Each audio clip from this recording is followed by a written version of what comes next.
Today, lads, we're going to talk a little bit about the fourth quarter, and we're going to be talking a little bit about how the Atlanta Dream, in my opinion, just had no answer for Caitlin Clark and the Indiana Fever in that fourth quarter. And realistically, for quite a bit of the second half, they had no answer for an aggressive. The Atlanta Dream coaching staff appeared completely shocked, unable to counter Caitlin Clark. And honestly, they're far from the first. Repeatedly, coaches enter games confident, only to leave bewildered by Clark's sheer dominance. By the time the Fever secured their decisive 99-82 victory, the Dream's sideline clearly reflected it. No strategy, no adjustments, and no idea how to halt Caitlin Clark's takeover. Obviously, tough game. I thought we had a good first half. We were really competitive. Second half we just had so many defensive breakdowns, and give them credit, they were getting extra possessions, and those extra possessions were turning into points just about every single time. So, just valuing ending their possession. It's not enough to force a tough shot. We got to come down with the ball. And then, we had some defensive breakdowns that they made us pay for.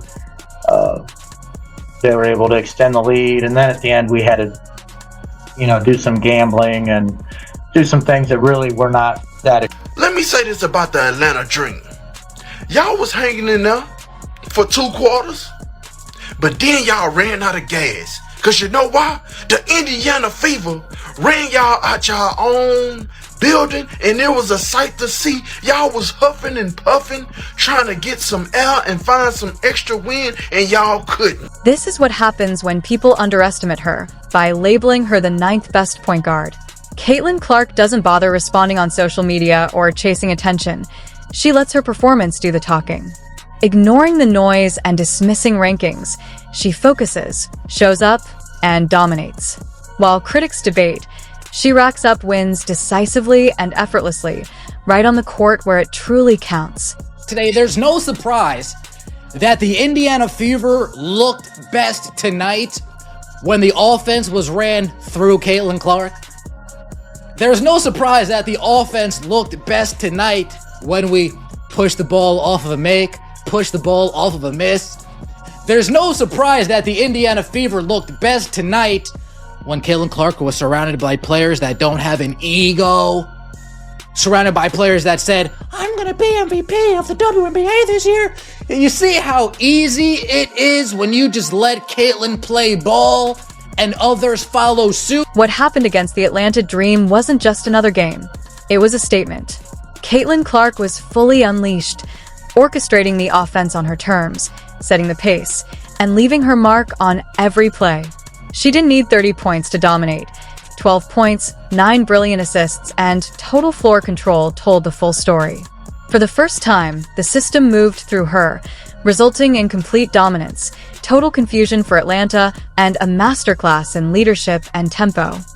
They made sure Caitlin Clark had the ball in her hands. She became the creator of offense. That's what we've been saying. Her and Aaliyah Boston, I believe it was 4 times, got the Stockton-Malone 2-man game working. Dantas got involved at one point with Caitlin Clark. Caitlin was still off on her shooting tonight. The most striking part? Stephanie White finally gave Caitlin Clark full control. Fast, aggressive, and commanding the game on her own terms, she didn't even need to shoot lights out from 3 to make an impact. The Dream's coach thought he was prepared, but he wasn't ready for a fully unleashed Caitlin Clark running at full speed and igniting the entire game. Even when she wasn't exactly getting when it wasn't her putting the ball in the basket or her showing up on the stat sheet, she was burning Jordan Canada. And people don't understand how good Jordan Canada is on defense. She was absolutely burning Jordan Canada. Canada could not stay in front of her. And that is a big thing.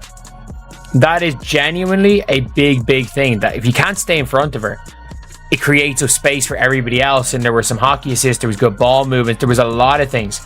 There was a lot of real positives when it came to Caitlin Clark. Here's the striking part. The Atlanta Dream coaching staff likely spent countless hours studying film, devising defensive schemes, and planning every tactic to slow Caitlin Clark down.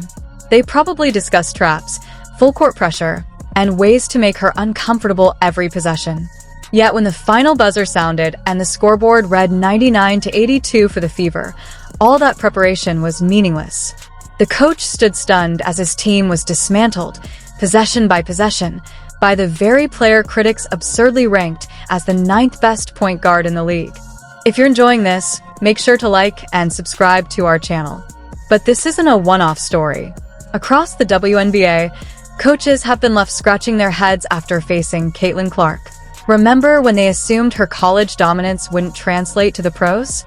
She's consistently proving that not only has she adapted to the WNBA, she's redefining what excellence looks like at this level. The irony is sharp. These same coaches who overhaul their defensive schemes to stop her treat her like a prime Michael Jordan, yet still rank her as only the 9th best guard in the league. They guard her fiercely, relish attempts to take her down, and try to minimize her influence. But when it matters most, under the brightest lights, it's them looking foolish. Clark keeps rising, and her impact is undeniable.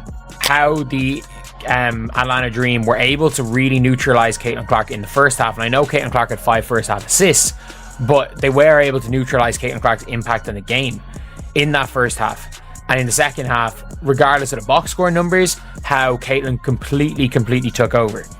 So the big way they were able to neutralize Caitlin Clark, and I think it was almost an issue with Stephanie White as much as anything, is they were against the Atlanta Dream. Something remarkable happened. Stephanie White finally recognized what Iowa fans have always known. Caitlin Clark is at her most dangerous when she controls the game's pace and flow. Earlier this season, we saw White try to fit Clark into a system that didn't complement her unique skills. Frustration was evident when Clark was forced to linger in the corner while others brought the ball up. But in this game, everything changed. White realized that trying to restrain Clark's natural instincts was like trying to cage a hurricane. With a once-in-a-generation talent, you don't confine her. You design the system around her. And that's exactly what happened. A clear acknowledgement that Clark becomes unstoppable when allowed to lead. You saw Clark sort of gaining her rhythm as the game went along, sort of returning to her form as the game went along, finding that pep in her step as the game went along, even though the shooting numbers were tour dates again, and she's got to find that shooting stroke at some point. Look, it can't go on all year, but you understand where some of those struggles come from when you deal with a quad injury and then a groin injury, and you're thrust back into the lineup and you're trying to find your way.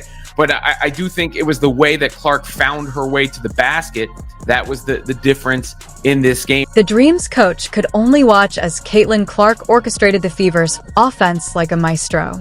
She sliced through the defense, delivered seemingly impossible passes, created opportunities out of nowhere, and adjusted on the fly in ways Atlanta simply couldn't match. Even when her threes weren't falling, she remained in complete control.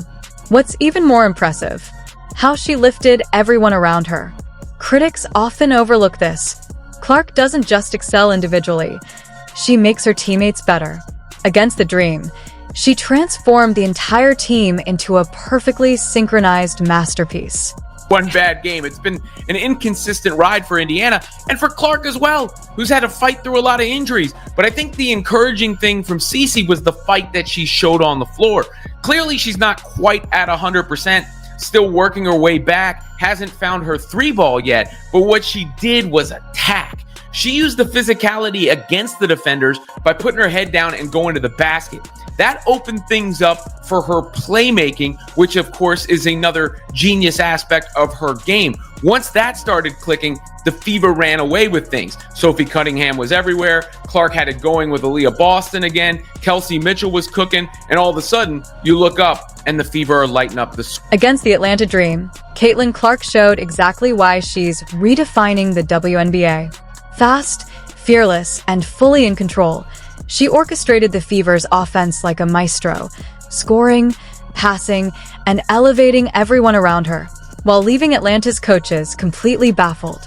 Despite being absurdly ranked only the 9th best point guard, Clark dominated with precision, vision, and leadership, turning defensive schemes into chaos and proving that her impact goes far beyond the stat sheet.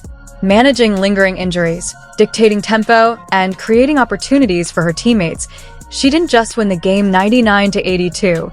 She sent a message to the entire league. Caitlin Clark isn't just a star. She's unstoppable, and she's only getting started.